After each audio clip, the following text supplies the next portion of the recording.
When's Kel's next baseball game coming up? Is soon, Sunday, I think, or Monday. or he'll put one out of the park, I know he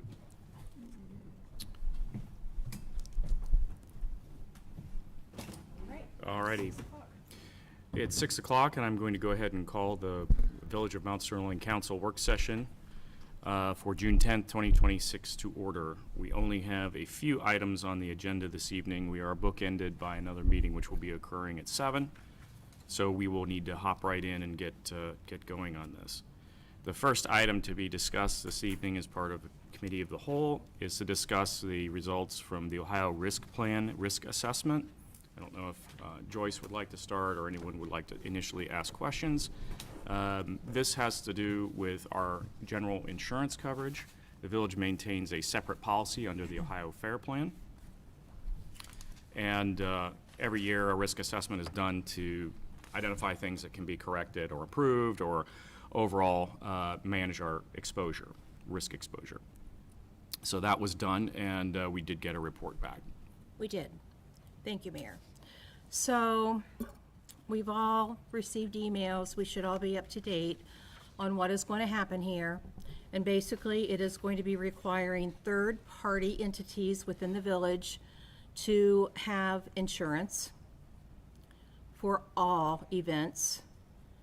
And it is going to require food trucks to show certificates of insurance, along with having the village put on their insurance as a third party. As to pause, I don't believe it's food trucks. I believe it's just third-party vendors.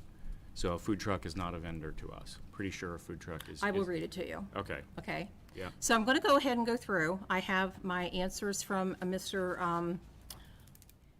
Hendeker, I think, or it's Yep. Greg? Yep, It's Greg. that's it. Okay, so my first question was, what is the minimum coverage amount that we should request from the third parties? And he said we should I told him I believed it was $1 million, but I wanted to confirm. He said yes, $1 million should be the minimum, depending on the activity/exposure. An even higher limit could be considered. The village carries a $3 million limit liability. So that answers the dollar amount that should be carried. Question 2, should the third-party organizer be the one responsible for paying the insurance coverage for the event? Also, shouldn't the village be added as a secondary insured? Greg, the third-party organizer should be required to provide a certificate of insurance, and the Village of Mount Sterling should be listed as an additional insured. Does anyone have any questions on those two so far? Thank you for clarifying that. So we understand that. I asked Greg, how would we regulate the point of contact for all of these? I didn't want to assume, but I would think the mayor would be that contact, and Greg said, this person could be the mayor or a village manager. Since we don't have that, we would defer back to the mayor, and he would be the contact person to, to get all of that, those documents back to. Seems reasonable to me. We need one central entrance point. So my next question, wouldn't the food trucks still be responsible for registering their trucks with our building and zoning department, even though we have waived the fees for an event? This would be for permit reasons. Greg's response, he's not sure about our process, but it should be outlined and easy to follow, which it is. Whether the village collects a fee does not matter. The fact that the food trucks have a current certificate of the Board of Health and they provide the village with that certificate of insurance, and they need to list the village as an additional insured, is the most important issue for the liability purposes. Does everyone understand that? Anytime we have food trucks in the village, that is the process that they have to follow. Question. Wouldn't we need to set parameters if the third party wanted to use an inside building? I wouldn't think they would have free will to wander inside the entire town hall due to security reasons. Greg's response, absolutely correct. Question, since the food trucks do not pay the village a fee, can we restrict them from using our water and electricity? Greg's response, that is completely under the village's control. I don't know if they do now or not. That was just a question I felt that should be asked. Question, if no contract is returned 7 days prior to the event, does the village have the right to cancel the event? Greg, that is completely under the village's control.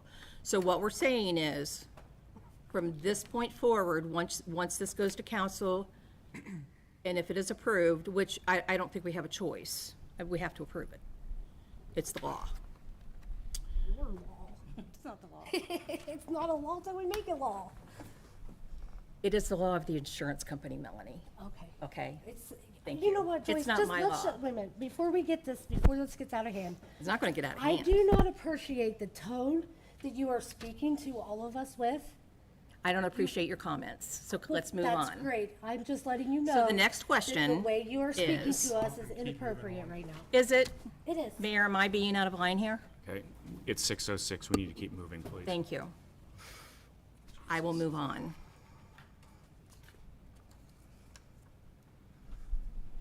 Okay, I think I left off at if no contract is returned 7 days prior to the event, because we are going to require a contract. Does the village have the right to cancel the event? And that is completely under our control. Question, shouldn't the village event be approved by council prior to any advertising of the event? Greg, yes. So before we go out on Facebook and we ask for advertisement or anything, council should be notified and it should be approved. Question, shouldn't there be a maximum occupancy at any event? Greg, yes, I would work with the fire and police officials to help determine maximum capacities for both inside and outside events. If alcohol were to be involved for any event, the village should not have any participation from a sales distribution perspective, have a vendor with a liquor license and insurance handle that exposure. Again, certificate of insurance and additional insured required. If there is to be a beer tent, then police security should be present. Off-duty detail would be ideal. If you have too many people show up and haven't planned accordingly and there's an injury, there will likely be a negligence charge made against the village. Any questions so far? Keep going. Let's keep moving. Question, will these requirements apply to all events in our village by third parties, regardless of size? We have First Fridays that have food trucks, entertainment, and more that draw crowds as well, that I feel should be included. I just want to confirm. Greg, yes, the village needs to be consistent with all activities of this nature. Question, we have movie nights at our local Mason Park that is sponsored by the Village Parks and Rec Department. I actually hold them, and we have around 15 children and their parents join us. Since it is sponsored by the village and since it is on village property, do we have to have special insurance? Also, if I have a movie night at a local daycare one evening for a parents' night out and the daycare carries insurance, do I have to carry special insurance? Greg, I am not your agent. I would defer to your agent for coverage based, could be extra requirements. Please clarify your statement. I responded back to him with the question, he wanted to know if I actually hold them. Am I acting as the village or as an individual? And he said, you stated movie nights are village sponsored, so I just wanted to fully understand the scope. So I did respond back to him and I said, I do represent the village, not as an individual. We hold them at Mason Park. He did pick up my message, but he has not responded yet. So I'm still waiting for that response. Question, as for Parents' Night Out, is this a collaboration between the village and daycare? Who is watching the children? If the village is the primary sponsor of this activity, I would suggest a written agreement with the daycare and confirm all chaperones are properly background checked. I would also recommend securing a certificate of insurance and being named additional insured on the daycare's policy. If something goes wrong on their end, you will be included in the litigation because the village is the primary sponsor and it needs to do its due diligence for supervisory purposes. We are already aware of the village property use and rental agreement requirements that you have submitted and will follow that as it is once approved by council. Thank you very much for your attention to these questions, and I'm still waiting for the response from the other two questions. That is all I have, sir. Okay, thank you. Discussion. Are we saying then that the Masons, if they hold a haunted house, they close down the street, they have food that they prepare in their tents, they are going to be required to carry a $1 million insurance liability coverage bond? They're going to have to carry a limited liability insurance for holding the event. Okay, so if the Legion holds a Memorial Day celebration at the gazebo, are they gonna have to carry a liability coverage policy? I'll have to ask him that question. Well, that would be an event in the village that draws a crowd. I will have to ask him that question. A lot of businesses already do. So we can take a lot of this off by basically saying that general liability policies are maintained 99% of the case, just 99% of businesses go ahead and get one. So they're relatively low cost and completely available. So it's not like we're asking anyone to go get something exotic or unusual or somehow unavailable on the market. So it's pretty straightforward thing So to get. anybody holding any event in this town, we're gonna make them carry liability insurance. Well, you know, we do that with all of our vendors today. So So if anybody we're who, having a anybody we get services from today, or we have a general contract with today, we require that. So that's not, again, this is not new. So if 4-H wants to hold a car wash out back, do they? 4-H has a policy, actually. Okay, so a they Girl already have Scout one. troop, They already have one too. every individual Girl Scout troop has a liability. No, because it goes up to the master policy that the Girl Scouts of America maintains. Okay, so Dee's having one we just approved Monday night. D also has She- general liability coverage. She has to carry a business. special policy to have it out. That's her coverage. That's not, all we require is that she has So coverage. we would require proof of that coverage. And Correct. it has to be good enough that we say so. Again, we're not talking good enough. These are just generally available things. Nothing here is exotic. Okay. So $1 million liability policy is cheap and available.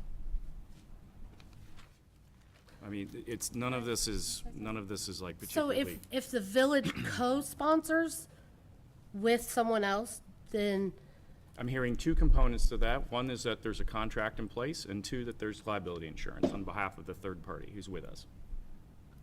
does the village's coverage cover any of that? Yeah, it covers our part of it. Okay, can I speak? Sure. I just have some thoughts. We're in general discussion, sure. Yeah. So I just want to throw out there several events Melanie started. The United Methodist Church, they have graduation for preschool out at the park. Okay, the church has insurance. All businesses, like Andy said, have a general liability insurance, but that's not really what we're asking for here. It's not. Joyce is asking for a special policy and telling us it's the law, which it is not, wanting us to create legislation, creating a policy where everyone holding an event, however we deem an event to be, have to be covered by this new legislation. So we have residents that use the shelter house at Mason Park for birthday parties. We have the American Legion doing Memorial Day events, Veterans Square. We have our Day of Prayer by various churches that come out to Veterans Square, and they hold prayer services once a year, and I attend those. So under this method, we would be saying, well, they need to sign a contract, and they need to show that they have this $1 million policy and that we are written on their policy. The Charlie Kirk Memorial, they gathered out there at the square. I was there. I know no one turned in any insurance, and everybody, all of us have our homeowner's insurance. All of us have our driving insurance. That's not what this is. This is an attempt at bureaucracy at its worst. Let's create another hurdle for people in our community that are nonprofit, that are volunteers, that are trying to help our community, that are trying to bring events to our community. We have MSOCA, Christmas in the Village. So now Andy's trying to say, so we can, you know, it was a relief the other day when we voted to make the parade and July 3rd and July 4th a partnership with the village. That was a huge relief. We're gonna do the work for you, and you guys make sure that it's all covered. It's that the insurance company knows about it. That isn't true. Okay, I didn't interrupt you, okay? Still isn't true. All right, one at a time, please. Can you make your thought, please, because we do need to cover other items. I am making my thought. Urban Pineapple has a car show downtown. Food Truck Fridays was mentioned by Joyce. The haunted house was mentioned. Trick or treat, we had at the park. We had a trunk or treat out there at the park. And that's just put on by the Youth League. Okay, Youth League, just to be clear, does have insurance. They do have insurance for a limited amount of time for a limited thing. It's for the actual players, not their siblings. If their siblings are out at a ball game and fall off our swing sets, who's liable? Not them, us. Okay, the only thing they're liable for first and foremost is any of their players or coaches that get hurt at a home game or an away game, and that is a fact. And it runs from April through June, and that's all we require because that's all the longer their season is. And you know, Summer Jam, the community association did that, which was formerly who actually did it was our Chamber of Commerce promoting businesses in our town. So again, if we go through with this legislation, my opinion is, you know, we're opening Pandora's box here. We're going to create problems where problems never existed. If everyone carries their own insurance policy, we have food trucks that have their own insurance. They have to have the certificates hanging there. Any of you can walk up. If any of you would come to the events, you could walk up and you could ask to see their Board of Health inspection sheets. They're hanging there, okay? We are the ones that created the rules that are trying to be alluded to and twisted to fit the narrative. We created those. In my opinion, we should get rid of the West Jeff food truck legislation completely. I think it was terrible when it started, and I think it's still terrible. But we should be supporting small businesses. We should be supporting people that come to our community and want to help, that are here volunteering. You know, it feels a little bit personal when you're going after Food Truck Fridays and people that have came inside this building. To my knowledge, this is starting my third term, the only people that have ever asked to use this building, and I know it was a council member's suggestion that we should rent this room. That's nonsensical. We're a public entity. We should want the public to be in here and see where we do our work. But the only people we've ever asked that from is the Mount Sterling Community Association. That's the only people that have ever used this room. We're over 3 minutes, Twice a year. And I think, you know, I think it's shameful that we would consider charging them to do that. They are a nonprofit. Not one person on that volunteer organization makes a dime. We all have families. We all have lives. You know how hard it is saying, oh my gosh, we got to get this and this and this together before that event. But we're doing it for the community because we love the community. There is no insurance liability. As long as we have our general liability like everybody else, why would we want to push this? I think it's nonsensical. I think we should handle things without a swooping legislation that even this family that wants to have a birthday party out there has to show $1 million policy. I don't think this They don't. was said, but go ahead. That is what was said. I that respectfully disagree, gathers. but yeah, I don't think that's what was said. But are there other council how about- members who would also like to Okay, speak? well, I'm still speaking. But Okay. you're over 3 minutes. Yeah, There's no 3-minute rule. there's no 3-minute rule, but other council members might want to also Yes. speak. But Yes, they can all speak, but you can't just cut me off when I'm in the middle of speaking. I will take a pause, but I will speak again. Okay. First of all, may I? Hold on one second. We're going to go around the room Okay, so that that's others fine. do get to speak. Are there others who would like to speak on I'd this like to subject? speak up for the American Legion. We donate to so many organizations, it's unbelievable. We work with ball teams from all areas. We work with the handicap and stuff. So we're a large organization that does a lot of good things for the community, and I'm really proud to be a member. And it just one of them things. And in this situation here, though, it's a whole different story for us. But when it comes down to donations, you can't beat the Legion. That's all I got to say. Thank you, David. Others? I'll just say, it takes a village to run a village, and we need more camaraderie. We need more teamwork. We need to, I believe we all love our village, but I don't understand why we're adding more red tape and making it more difficult. I sat in a tree meeting where it was asked of the mayor, why don't we hold events? Why aren't we celebrating 250, America 250? And the reply was, we don't have volunteers, but you have this groups, multiple groups that want to take advantage of what the village has to offer. And we are making them feel awkward. We're just, it's just not, so if we don't have volunteers, then why can't we take this group and put them under our wing? And those are our volunteers. Those are the people, and not just this group, it's multiple groups. Those are the groups that want to do good for this community. It's no benefit to them. It's a benefit to the community. It's to draw traction downtown. It's to spend locally. It has nothing to do with personal gain at all.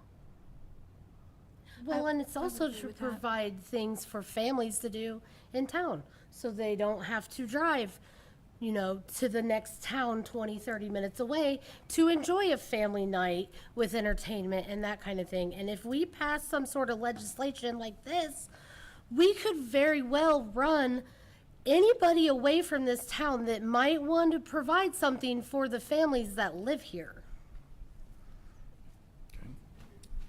May I? Yes, go ahead. Yeah, first of all, there's a real big picture here that you're missing. Courtney, when this gentleman showed up to talk to you about all of this, was there any council member that approached you at any given time saying, oh goody, we're gonna get him? No. Was there any council person that ever showed up to you and said, we need to pursue this, or that put bugs in your ear we had nothing to do with this. No one from council called the insurance company and said, you need to go look at our swings, they're bad. You need to go talk to them about having insurance. That never happened. No, he does this every year. He does and it every believe it or year. not, He did it at the playground. Thank you. I don't know, 2 years ago, and then it was wrong again. So this is not someone from council holding a grudge, Becky. This is not someone from council trying to do anything to anyone other than follow the insurance laws that have been put before us. I see it as that we don't have a choice. The Legion carries insurance. Hammer Time carries insurance. I'm sure whatever Tamara does, she carries insurance on her things. I'm sure, my husband carries insurance on his business, and he works out of the home. Everyone needs insurance. Now, it's my understanding as well that if it's a very small event, a Memorial Day with 15 or 20 people, that doesn't qualify. Even a permit for a gazebo, as small as it is, doesn't need insurance, doesn't need a permit. There are certain criteria that you have to meet. And unfortunately, some of these things that we've just addressed meet the criteria for insurance. It's not council. You shake your head all you want, dear. It's not council. It's not council. In an effort to make this maybe more clear than mud, how about we consider putting a sample piece of legislation together so you can kick the tires on it? If it doesn't get voted on, it doesn't get voted on. If it does get voted on, it does get voted on. Would that be of use? I'm just throwing it out there. Who's gonna write this legislation? Sure, we could have Stephen Smith do it. Okay, because I would prefer that nobody on council have their hand in it. Council Sure. never writes legislation, We to can my get, knowledge. I'm sure we can have an attorney write it. So I have one more thing to say about all this. That's fine, we can have an attorney, but as all of you know, yes, we have an annual insurance evaluation. I understand that, that's not what's being questioned here. And for anyone to sit here and say that they have not pushed the insurance issue is a falsehood. Joyce, you approached me the very first council meeting and says, does your group have insurance because Kyle Day fell?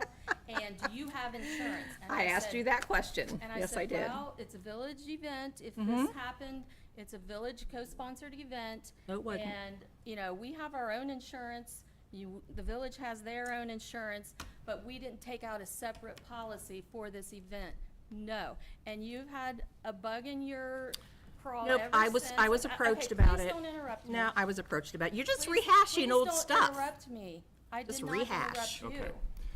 Let's move on. We have other subjects to cover Okay, tonight, which but I'm we have to get saying- into.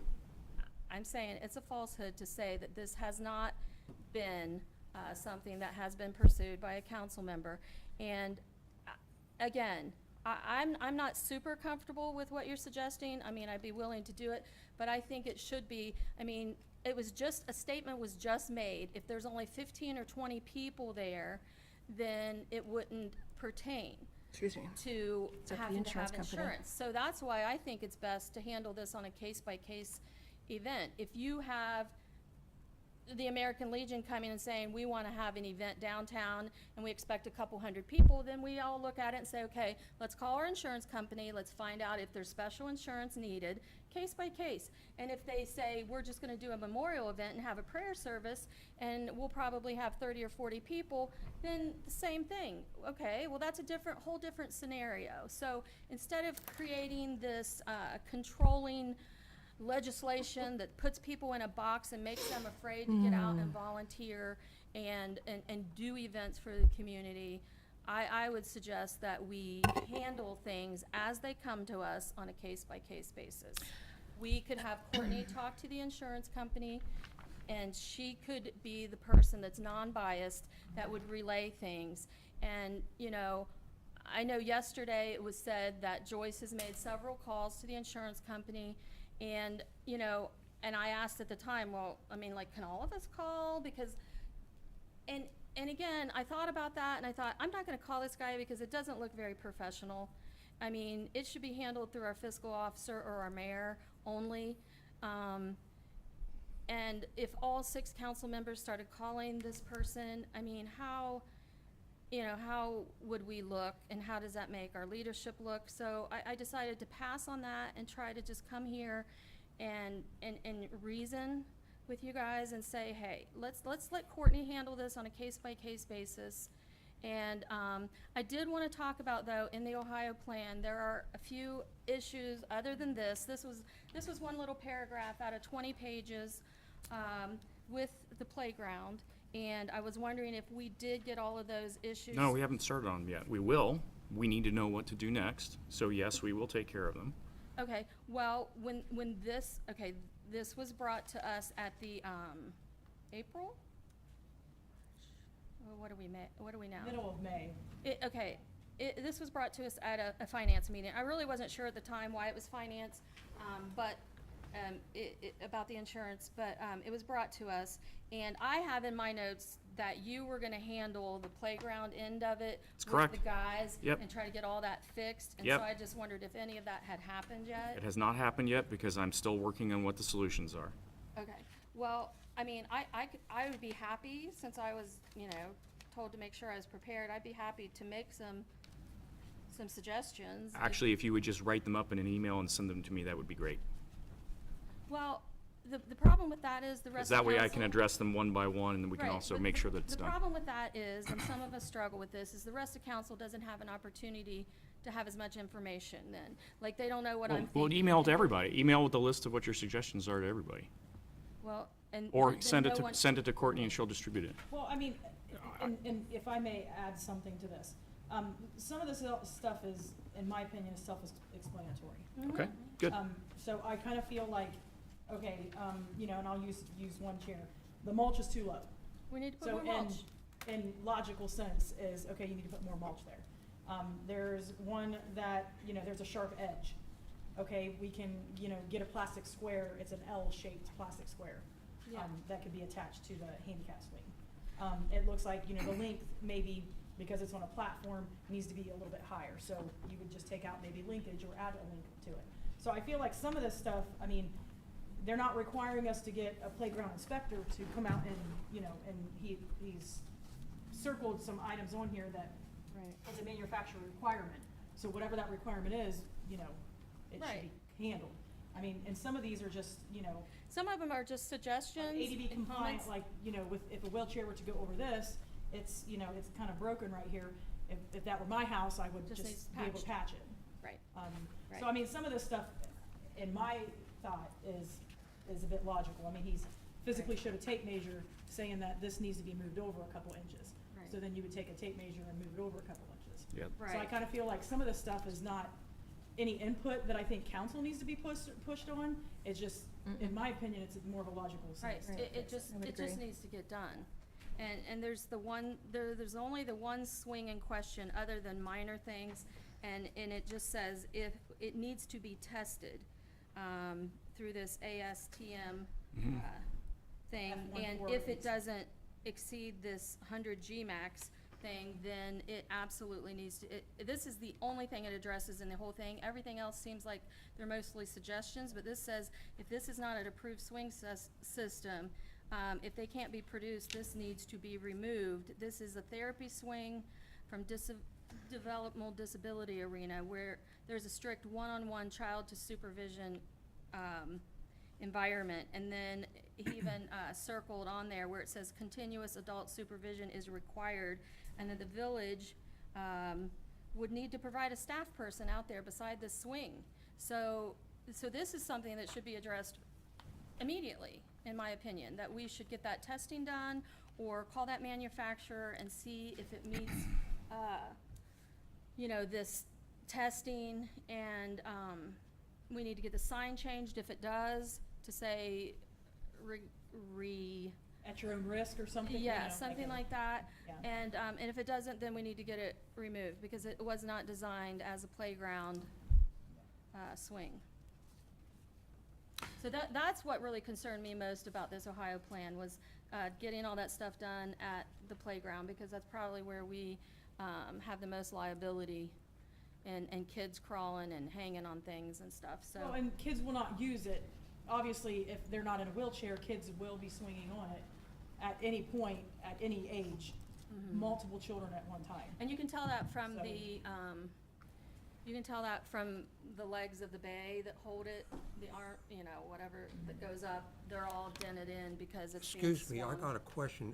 Hey Becky, how many things are handicap accessible out there for, like, the disabled? We have a good number of them, David, but the main thing is that one swing in particular This is the is platform. I is the was platform wondering, swing I was is Prior to that one, we had 3 handicap accessible swings. Okay. And, but yeah, that's a good question, David. I just wanted, because, you know, I know there's a lot of children that have problems, and Okay, so we're at the bottom of the hour, and we'll provide a Park and Recs update next go-around with the progress and Can I add something resolution. real quick, if you guys don't mind? So also in this letter, you'll also note that there is some suggested training that they offer. This came up in the finance work session, or the finance committee meeting, and I sent it back to you guys. It's not required, it's one of those, it's not required training, but it's a benefit in case something does happen. So if there's a legal legality that something happens, it would say, hey, did your council members, because you guys do create Right. the law, it says, you know, did you guys attend these trainings? And these are like, sort of like, you know, it's not like you go in person, it's something that you It's do, online. you know, on demand kind of thing. So she had asked if, since these are virtual, you know, you can get logins. Is anybody opposed or doesn't want to be a part of this training? I because I thought have we to all send- had to. Well, that's what I just said, it's not a Yeah. requirement, it's Oh, just okay. suggested. Okay. So is anybody opposed to not getting a login information, because you have to have your own? Yeah. I won't log Because you get a in. certificate after this. Right. That, to say that you guys went through those trainings. I would be happy to have one. Okay, so is anybody opposed to that, not getting one? I have one more comment. First of all, did you not ask me to call the insurance guy, Greg, and ask him these questions? Yeah, you said you had thank you. concerns, and I said, Yeah. why don't you go talk to Greg? Thank you. On whatever Okay. questions you had. All right. I just wanted to make that clear, that I didn't go out on my You own and asked call if you him. could, because his email and stuff's in the letter. Okay, And I think you. okay. Thank you. Can, so, does, that, going back to that swing, is this test that we're supposed to have to the swing? So how about we go ahead and investigate which test is appropriate, and we'll update the next Park and Recs meeting, because we're at the bottom of the hour, we have another thing to talk about. So we can, if we get through that, we can probably circle back on this issue, but otherwise, we do need to talk about it in Park and Recs. But it's a manufacturer, It's a manufacturer thing. yeah. So I would like to make a recommendation that we pursue Stephen on the legislation. Okay. And see if we can move forward quickly on that, because I would really like to see this come to a vote at the next council meeting. Okay. Just to get this over and done with, one way or the other. And I will say, so I had a couple residents reach out to me after Monday's meeting, and they asked, they don't like to see things placed on emergency. And I know from everybody that's sitting here Right. has expressed that emergency is probably not always, fire versus smoke kind of thing. Right. And he and another woman had expressed separately in two separate emails and said that there was no explanation on the passing of the Heritage Farm subdivision. Well, we can get to that in just a second, Well, I'm but, just, but I'm go ahead. gonna say what I'm gonna say. Yeah. So, he said, and she said, that in processing emergencies, that we need to vocally say why this is an emergency. Right, I agree. So I just wanted to say that out there, publicly, and make sure that we understand that I know, and I will say, most of the majority here, probably almost most of you, probably don't like that emergency clause in there, okay? Because I've heard everybody express Right. that. So we need to make sure that if you are approached by that you understand why this is an emergency, and making sure that things like this. Why don't you get into the Would be timing of emergency. this? I think that that's important to discuss. 'Cause So this along, would be- along those lines, because of why? Well, in this case, this legislation would be processed, given to you guys, and then you would have it like a 3 reading. Now, if you choose to put this, and again, your recommendation, because I know Right. you're. Is it not gonna due, make- Right, is it I'm gonna not make due the shortly, though? recommendation. I thought it was June It's June the 15th. 15th. Yeah. Yes. That's not So you're new telling- legislation. June the 15th, we need our training. Yeah, well, this is a deadline he's given to us. Right. Now that he knows we're working on this. Correct. I'm not gonna speak for him, and I'm not gonna make a suggestion on it. Are you saying that you are gonna put this on emergency? Is that what No, you're that's saying? not what Courtney said. That's not at all I what Courtney was- said. She said. Yeah. So what I'm saying is that if you're making a recommendation, and I guess I'm looking at Joyce, because she said she wants to make a recommendation. will. Please be conscious of if things are on emergency or not. Yes. Yeah. Because there's a lot of people that are sending ORC information to me for the last couple days. Right. And we probably need to watch why you would think this is an emergency. Right, I understand I'm not that. telling you what to do, I'm just Right. saying it's. The only thing I'm gonna say is Stephen did say at our meeting that, and I've heard him say it before, there is nothing legally, wrong, and it's up to council discretion to do things on an emergency, That is true. okay? Now, having said that, my general approach has always been it's 3 readings. So I I don't. understand that, I- but we have violated that rule multiple times for Well, good we haven't reason. violated it, it's not a Well, rule, it's, but we've I have a still general done things on an viewpoint, I have it emergency. as As long as we have a justifiable reason. Yeah, since I have been involved with council, my view has been that the emergency, as used by prior councils, frankly, was overused and should not have been done that agree. way. And so things should be going through on 3 readings almost darn near 99% of the time. Right. And there- And by the way, they have, just to be Right. clear. I agree. They have for the last 3 years at least. There was one other comment made that I want to rectify, about the village, or the youth league's contract, they're good for a year. They're not just for season, they're for a year. Okay, we gotta move on Well, because we wait, have one another more agenda thing item. on emergency. Yeah. And this, I was upset about passing that on emergency Monday. That was one of my big concerns. After speaking to the mayor, he let me know that we were passing it on emergency because they need to get things moving with that. Because I was ready to not vote to make it an emergency. But is there any way, if there is something that you are wanting us as a council to pass on emergency, that maybe we could get that earlier than Friday. Maybe that could be sent out prior to our council packets to say, hey, heads up, this piece of legislation, we're gonna have it included in your council packets, and we're gonna be asking you to vote on emergency.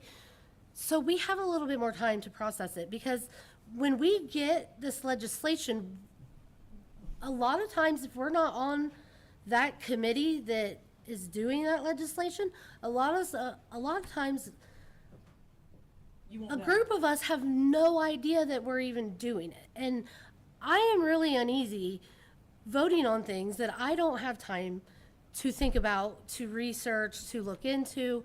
And when we get it Friday, the end of the day, and then we're back in here Monday for the meeting, is there any way we can get So more time that's, on that? How your rules of council are written, and this is made by all of you guys passed this at the beginning of the year, is that council packets are sent on Friday. So if you guys choose to wanna change that, you'll need to change that in an ordinance and amend that rule, because that's what it says. Okay, And I understand exactly what you're saying, is that when you're not in attendance to some of these, every time there's legislation, now Andy can speak to this one, because I don't handle the Heritage Farms, that's through him. Why it was an emergency, that would be a question directed towards him. Most of the recommendations that we hold out here, I'll ask you guys, hey, is it an emergency? So I understand what you're saying, is if you're not on those committees, you're never gonna know if it's an emergency or not. So the best way I would say is you would amend your rules of council and state any time that there is an emergency that is not utterly performed, because these now are recorded, so you can watch them at your leisure too. So if any of these committee meetings that you were not in attendance to, is that, hey, okay, let's just say it was, I want to pass everybody to wear purple shirts on Wednesday. Okay, I always use that term. And it was done at a Parks and Rec meeting. And you're gonna get legislation that says, hey, it was done at a Parks and Rec meeting. You guys will have to tell me, I will have to tell you guys ahead of time, but you'll have to amend that because packets are sent on Friday. If you don't feel comfortable, my suggestion is you would say, hey, I'm abstaining from that. Okay, and on that note, we do need to move on. We have another item on the agenda. We can discuss this if we have additional time, or we can discuss it in the next council meeting. One of the two. All right, so the next item on the agenda with 15 minutes left, we do have a meeting at the top of the hour. Just remember that's been regularly scheduled. You all wish to discuss the Heritage Farm subdivision. Obviously, we've just started discussing that for the general public's benefit. This is going back in history. This is a project which started well in excess of a year and some change ago. It has gone through our planning commission twice. It has gone through council twice. The plat approval took place on Monday, and that gives the developer and our engineer an opportunity to start doing physical engineering for the site itself. That is sort of catches everybody up in a 10-second nutshell, hopefully. All right, go from there, discuss. With that, I was just gonna ask you to then go ahead, because those same couple of people that approached Courtney about why it was an emergency, maybe just Yep. go ahead and tell why. Because the developer has a right to due process, and we need to keep the process moving. And so we had sat on it for almost 6 weeks, and it was frankly a call of mine to basically say, you know what, there isn't anything material here which is holding us up, and it's time to move forward. Unfortunately, if we would have done this out another 2 readings rather, it would have placed them well beyond basically when they should have had a decision from us. So it's just, I think, the right thing to do under this particular set of circumstances. Okay. Okay. Well, I mean, just some questions I have. The gentleman came in here earlier in the year, and I asked several questions about Yep. things. Several other council members asked questions as well, and it seemed to go pretty well, and everything was moving great. And then I know Melanie had a meeting, planning, is that what you were on? Yeah, she is on the planning commission. Yeah, and then it got passed there. Twice. And that's what I was concerned about. I know Nathan spoke to it twice now, but he addressed some concerns, and rightly so. He has every right to say, it makes me uneasy that if we really want growth, we need a bigger pipe. Okay, let's talk about that then, because that makes me uneasy. Now that he's uneasy, I'm thinking But maybe there's hold something on. I didn't think about. No, hold on, pause, 1 second. Let me interject, and the reason why it's really important to have this discussion when you know what kind of pipe you need. That has not been done yet. And so as a result, we don't know whether it should be a 14-inch pipe, a 6-inch pipe, a 1-inch pipe. We don't know those things yet. Okay. And so an independent third party who is not our engineer and is not the engineer for the developer is making that recommendation as to the size of the pipe based on the flow characteristics of the water currently circulating through that section of the system. Okay. So they will be returning flow test results to us here momentarily, and our engineer will then be following up with the opposite side in order to make a reasoned, informed recommendation. Okay. And with that said, you know, another concern was the roadsides, that the fire chief was really concerned about the roadsides. Now, sizes. He was not. He was concerned about parking, Okay, and that was addressed. And just that, by the way, that's addressable by the Streets Committee as well. That's not a developer problem, that's a Streets Committee issue. And that is, where do you park? And which sides of the street are you allowed to park on? Now, a 32-foot street is quite large. Now, that's the good news. It's a big street. We still need to put in parking controls at some point. So that's a village thing, and it's on us to put those in. What do you mean by parking controls? Parking on one side of the street or the other. Okay, so that would solve the problem, is just parking on one Yeah, side? there isn't really a problem. It's whether there's parking on both sides of the street. Right. Yeah. And they won't I have thought that mailboxes. was an easy And they solve. won't have that piece mailboxes of it. either. and I know when Wingate was, is that your development? Wingate was developed, there's all kinds of like buyers after regret on like the size of the streets and kind of shoddy work and stuff. So this time, we want to just make sure we're looking at everything and things aren't overlooked. That's why we Well, really this is why wanted to having a have- good building inspector is very important. Having your own engineer retained is very important, because It is. everyone, should adopt the trust but verify attitude. Well, yeah, it's like the engineering, like when she was talking about at streets yesterday, is every 15 feet, it's like bump, bump, bump, bump, bump. Well, we later found out that it was the construction, the engineering underneath the road, that the material's not right.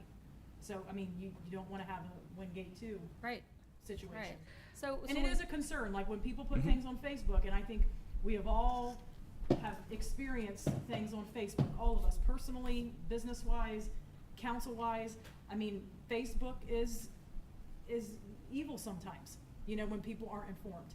And, And things- sometimes it's great, and a sometimes it's concern. bad. Well, I mean, a concern that you're seeing on there as a council member, you're like, okay, wait a minute, is this something I should be worried about? Right. So I completely understand some of those, and I think you should be worried about what the fire department is, what their concerns are. We should be worried about what the water plant looks like, and the piping, and, it is May a I bring concern. up one thing, though? The key thing we talk about is growth.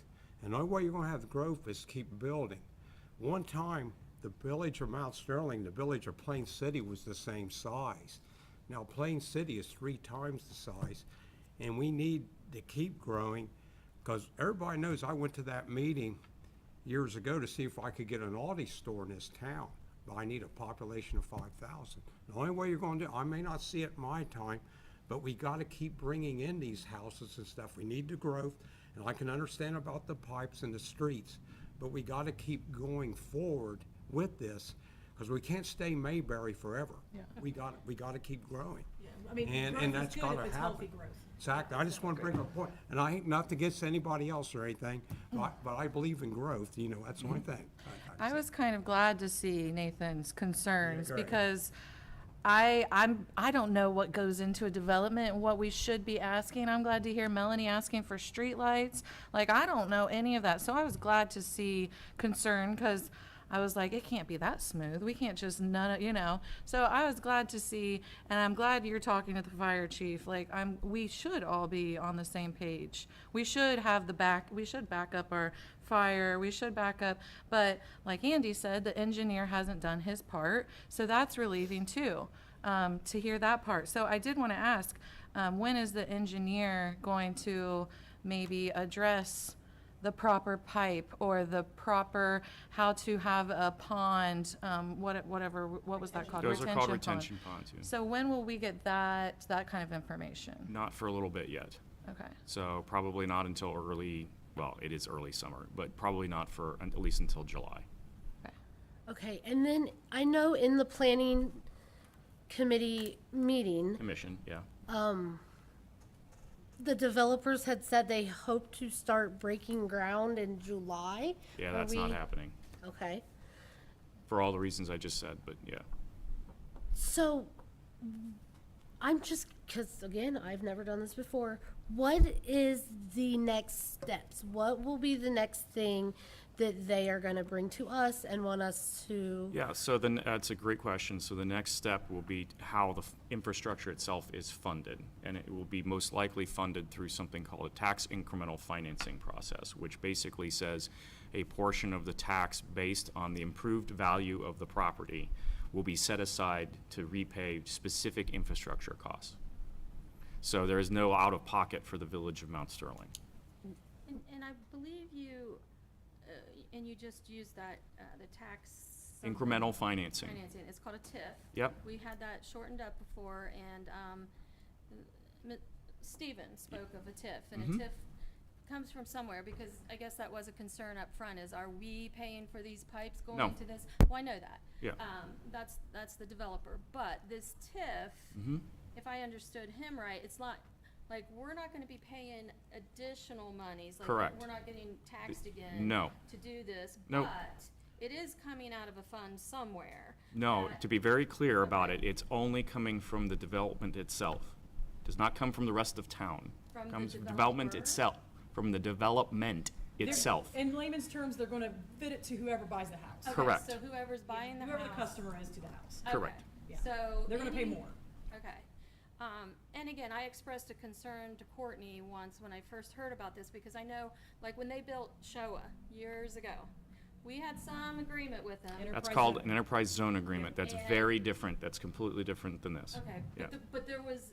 That's there based were on some employment. clauses that we, Okay, but that was based on employment and figures of Yeah, but she's- projected forecasts and stuff like that. This is not what this She is not knows how that. we're doing it. She's trying to ask a question of, is there, because it's not gonna be the same. That was based on employment and payroll salary. What she's saying is, okay, where is this coming now? Yeah, okay, yeah. Right, thank you. So that, someone else can talk for a minute. I just need to- Okay, so we approved, what we approved Monday is the number of homes, the placement of those homes, the placement of the streets, the size of the streets, the size of the sidewalks, the curbs, that stuff. From this point forward, what kind of things are we gonna be able to make changes with? In terms of what? Fencing, Well, you all already have fencing requirements in your code. So, so that exists already. So if you're asking, you want to retrofit fences after the fact to a house, that's a different story. could we say, we're not allowed to build, this is just hypothetical, red houses.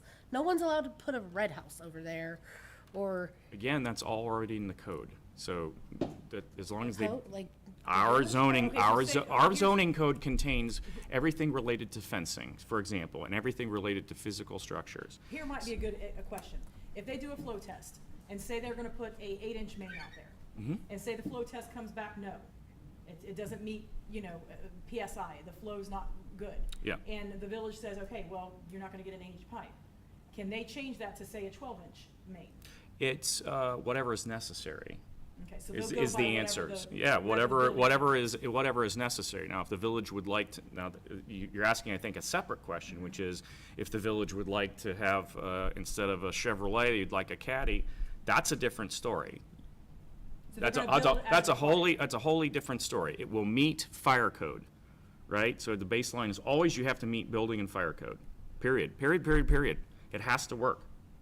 So But on the village other is- hand, if you want to build twice the size just because you would like to do that, that's certainly, not wrong from an the developer's engineering not gonna pay standpoint. for it. But the developers, The village would have to the village would probably have to pay for it, or find a way to pay for it, one of the two. So at this point, not changing the lot sizes, not changing how many lots are in there, not changing the sidewalk length, or the the street road width. widths, or anything like that, Yeah. that is unchangeable. Yeah, that at this point is locked and Okay. loaded. So whatever you have now in the plat is what it is. Now, if it comes back and say it's an 8-inch flow test, then they're gonna have to reevaluate if that should be a 10-inch main or a 12-inch main. Mhm. Okay. So just for clarification, because I know Melanie's trying to get a little timeline and our expectations and things. I mean, obviously, the majority of us are not super familiar with this kind of project. But, so for now, we've already approved all that, that's locked in. And next, we are just waiting now on the engineer. I think realistically, you're gonna have less to do on the engineer than you will on the financing. There's going to be very little, unless the village, Financing is with the developer? the financing is going to be between the village and the developer, because we have to create this TIF, Tax Incremental Financing Package, and we have to essentially dedicate this development to that. So that is probably nearer on the horizon. So that's something we're getting ready to work on. Yes, correct. And who will be working with them on that? Is that a finance committee thing? That's or- our attorneys to start out with before anyone does anything, to see whether it's feasible, and then after that, yeah, it'll be reviewed by finance and then all of council. You know, Mayor, too, I'm the old dinosaur of the group, but I remember when Rosewood was developed. And everybody said, it can happen, we have to have this and that. But Rosewood now is getting to be the old part of the town with this growing with the other. And I think, and I like everybody's opinion, that's what I like, because the more opinions we have, the better it's gonna be. And that's why I like hearing this. And the key thing though, once we get these people, just like Becky's love for the park, well, that's gonna double the population of your ball players and stuff.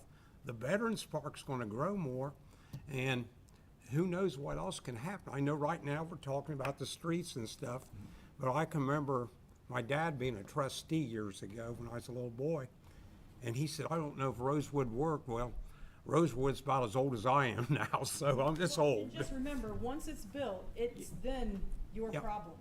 It is your child afterwards. Yes, So, yes. I mean, whatever, there's a problem there now, you will inherit that. And get ahead of it now. And that's why for a guy we're discussing, that gets ahead of them problems. But, you know, I just want to bring that up because if you have it done early, you're not going to have them headaches. I just want to make sure, I know there's not a lot that can be changed, but I want to make sure, like, our fire chief is happy with what's happening. Like, we want them on our team too. We don't want to just do anything, go against what they think. Also with like township, the trustees, I know they want to hear, some of the building things that are going on. So I just want to make sure, like, our leaders of the, So I of the- talk to the chief on a regular basis. So not only is he my neighbor, and I consider him a good member of our community, but obviously he's a peer, and I talk to him on a pretty frequent basis about this and many other subjects. So we have a good working relationship. okay, so we're not just going against his concerns. No, we're not going against his concerns. Okay. We always take people like that into account, including our sheriff's department as well. Great, okay. One last question, I know we're almost out of time. You know, we're adding 190 new houses, and like Courtney just referred to, this is, once these are built, it's ours, it's part of the village. So will we be able, do you anticipate, will we need to increase our workforce, like the guys, like for plowing and for all that stuff? It is Will we- very early to be discussing that, and we would have to have a much longer conversation about what staffing levels will have to be. But I don't have any tax projections. I can't get into that. But, you know, obviously growth is growth, and we'll have to have a conversation when we know more. Okay. You know, I got one more question. If we keep growing, are we going to see maybe 4 more council members down the road or something? With the growth, we may need that discussion. Go to a ward system like London, I don't know. That's, There you go. How many homes are currently in Mount Sterling? Is it 800 Well, structures are homes. homes? Because if we're talking about people who live in things, that's different than homes. Over 800. So you have apartments which are not counted as homes. Okay, So so, there were 700 something. so just to Water put, accounts, is that how many water accounts for I go by residential? water We accounts. go by water accounts. Residential water accounts Yeah. are under 800. 862. 800, so if you think of This it, is a quarter. this, yeah, this is a 0.25% growth for our village. And I love it for us, and I hope that we can work together and make this happen. And I don't want, you know, if somebody's got a question about something or somebody's feeling like they don't want to support this, we need to work this out because I feel like this growth needs to come to this village. We got so much water, we can sell it to them. It's great. It's great for everyone around here. And on that note, it is 7 o'clock, and we have to conclude this because we have another meeting immediately after this. So on that note, we are adjourned. Thank you. Round 2. Yeah. Okay, check that. I'm right behind you, Joyce. Okay.